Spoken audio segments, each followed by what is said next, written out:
Hey everyone, Big Pauly back for a brand new movie review. I've just got out of the IMAX from seeing Furiosa, a Mad Max story. This is the Rogue One of the Mad Max series. Yes, as soon as you see this film, you just want to go and watch Fury Road. But is it any good, and is it worth getting up out of your comfy sofa and your 65-inch screen and going to the cinema? Well, let me talk a little bit about it, because today is a lovely day. Oh, what a lovely day.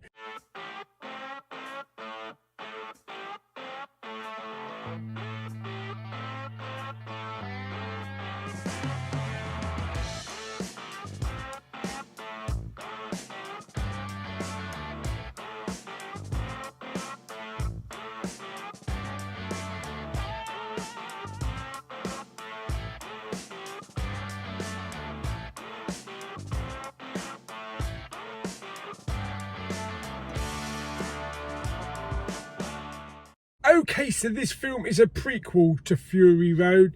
It tells the story of young Furiosa from when she was a kid, and we take a journey with her pretty much straight up to the beginning of Fury Road. Now, for the first 45 minutes of the film, there's no Anya Taylor-Joy.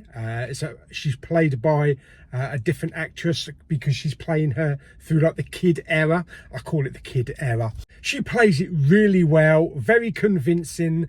And then after the 45 minutes, we jump in with Anya Taylor-Joy, who was just a delight in this film. Now, as far as I'm aware, she didn't really have that much dialogue. I think probably about, I don't know, 25 to 30 lines in the entire film. But she has one of those faces that expresses how she feels, and you just need to look at her for expressions, and it basically drives the story. So it's no bad thing that she hasn't got a lot of dialogue through the film.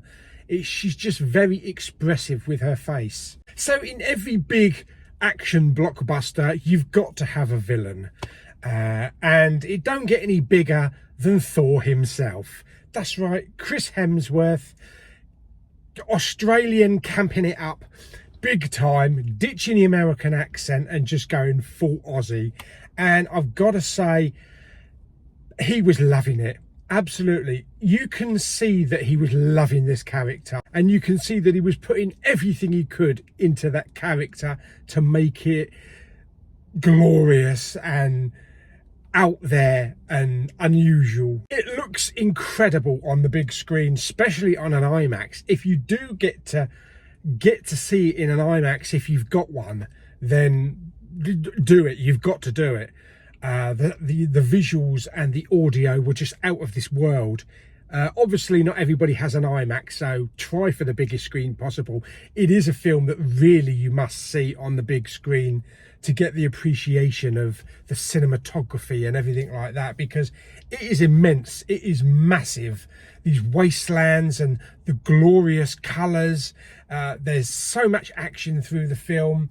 And in Fury Road, you know, we get to see the Citadel and Immortan Joe, and we get to see Immortan Joe again in this film. But in Fury Road, we heard about the Bullet Farm and Gas Town. In this film, we go there. We see it in all the glory. Gas Town is this massive industrialized place. It looks just spectacular, just away from the rest of the film. And Bullet Farm, fantastic. It's just a glorious cinematographer's dream. And the action, although not as much action as in Fury Road, it is perfect.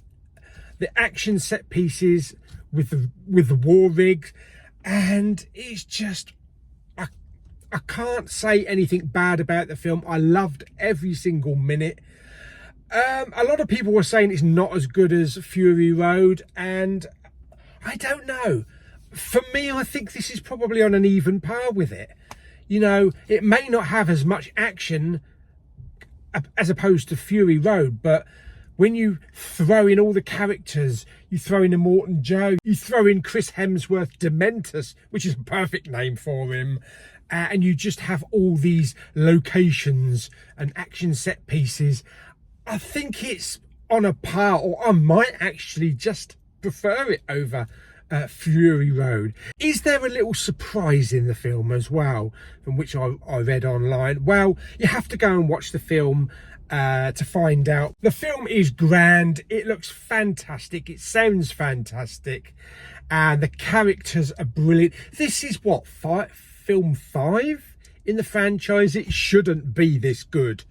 George Miller absolutely loves this franchise and loves what he does, and we could probably go on for another 5 films of this quality. So yeah, this is a big action summer blockbuster, and it's just so much fun. It's 2.5 hours long. I didn't feel 2.5 hours long. Christ, I could have sat there for another at least half hour. No slow moments. I couldn't detect any pacing problems. You know, it slowed down a little bit every now and again, but there were some good, really good character moments in there. There is a character in the film called I think it's Praetorian Jack, played by Tom Burke. Now, I'm not familiar with him. I thought his character was really good, and at times he was a bit mysterious. You know, who is he? Where's he come from? So all in all, I'd say this is another perfect Mad Max film. Yeah. Now, I do hear that there is going to be another Mad Max film with Tom Hardy coming up. I think that's already been confirmed. But for a prequel, and a fantastic prequel to Fury Road, this is as perfect as you're going to get. Like I say, this is the Rogue One of the Mad Max franchise, and it feels like it. And it is just one of those films that you just put back to back, you know, with Fury Road, and it makes one perfect continued story. So there you go. So yeah, definitely 2 thumbs up. Definitely 2 thumbs up. Like I say, if you can get to the cinema to see it on the biggest screen possible, do it. If you have an IMAX, I urge you to do it. Definitely. And I can't wait for the physical release to come out, because I'm having an OLED TV delivered in the next couple of days, and I can only imagine what this is going to look like on an OLED TV through a Dolby Atmos system. So I'm really looking forward to getting the home release. Fantastic. So there we go. So that is my little review of Furiosa and Mad Max Saga. So I hope you enjoyed the video. If you did, like it by giving it some thumbs up. Don't forget to subscribe, comment and share, and I'll see you out on the wastelands.